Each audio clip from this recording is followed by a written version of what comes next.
The satisfaction of seeing the shock and confusion on Susan and Peyton's faces was almost worth the betrayal I had endured. Almost.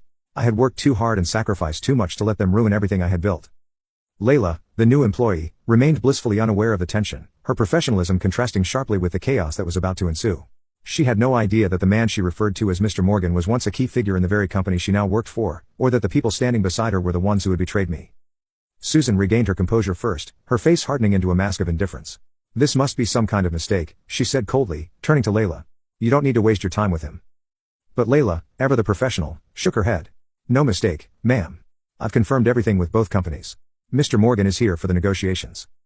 Peyton's face was a mixture of anger and disbelief. "You were the representative?" He spat, his voice laced with venom. "You think you can just waltz in here and take over?" I met his glare with a calm, steady gaze. "I'm here for business, Peyton," I replied coolly. "If you're done with your theatrics, we can get down to it." The words hit their mark, and Peyton's face flushed with rage. But before he could respond, Susan stepped in, her voice dripping with false sweetness. "Oh, Charlie," she cooed, still trying to play the big man, "huh? You've had your fun. But let's be honest, this industry is too cutthroat for someone like you. Why don't you leave the serious business to the professionals?" Her condescension was like gasoline on a fire, but I refused to let her see how much she had rattled me. Instead, I smiled, a slow, knowing smile that sent a shiver of unease through her. "You were right, Susan," I said, my voice laced with mock agreement. "This industry is tough. But I've learned a lot since we last worked together. And now, I'm here to teach you a lesson." The tension in the room was palpable as I turned to Layla. "Shall we proceed?" I asked, my tone all business. Layla nodded, oblivious to the undercurrents of hostility. "Of course, Mr. Morgan. The conference room is ready. Right this way."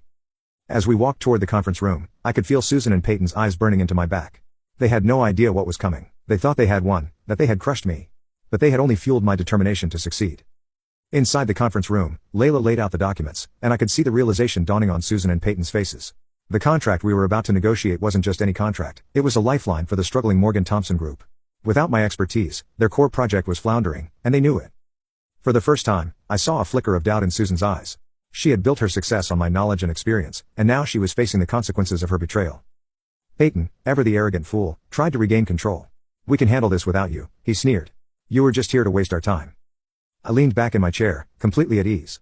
"If you're so confident, then why are you here?" I asked, my tone casual. "Why don't you go ahead and finalize the project on your own?" The silence that followed was deafening. Susan and Peyton exchanged a look, their confidence shaken. They knew they were in over their heads, and they knew I held all the cards. "Let's cut to the chase," I said, my voice firm. "You need me, and you know it. This contract will keep your company afloat, but it will be on my terms." Susan opened her mouth to argue, but I held up a hand to stop her.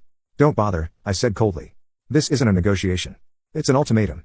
You either agree to my terms, or you watch everything you've worked for crumble." Peyton's face turned an alarming shade of red, but he stayed silent, knowing they had no choice. Susan, realizing the same, finally nodded, her expression bitter. "Fine," she said through gritted teeth. "We'll sign." As the ink dried on the contract, I felt a surge of triumph. This was just the beginning. I had reclaimed my power, and now, I was going to take back everything they had stolen from me. As I walked out of the Morgan Thompson Group building, the weight of the past began to lift from my shoulders. I was no longer the man who had been betrayed and cast aside. I was the man who had come back stronger, smarter, and more determined than ever. And I wasn't done yet. Not by a long shot. The weight of Susan's words lingered like a bitter aftertaste. Fired because of a relationship? No, not even that. Fired because I wasn't Peyton. The comparison had always been there, lurking in the shadows, but I never thought it would end like this. Peyton, with his charm and easygoing nature, had always been the golden child in our family. But to think Susan, the woman I had envisioned a future with, would so easily discard me for him, it was a betrayal that cut deeper than any business deal gone wrong. As I stormed out of the building, memories of my sacrifices flashed before me. The countless late nights, the missed holidays, all to build something meaningful. Yet in Susan's eyes, it had all been for nothing, overshadowed by Peyton's hollow charm and empty gestures. The gifts, the attention, all superficial distractions that couldn't mask the lack of substance beneath. But substance didn't seem to matter anymore, not to Susan, not to anyone who had bought into Peyton's charade. The cold air outside matched the chill that had settled in my heart. I could hear the muffled sound of Susan and Peyton's voices trailing behind me, their laughter grating on my nerves. How had I missed it? How had I not seen the signs that Susan had already checked out of our relationship, ready to jump ship the moment Peyton flashed his fake smile? As I walked, I could feel the anger building, an inferno threatening to consume me. I had built that company, poured everything into it, only to be tossed aside like I was nothing.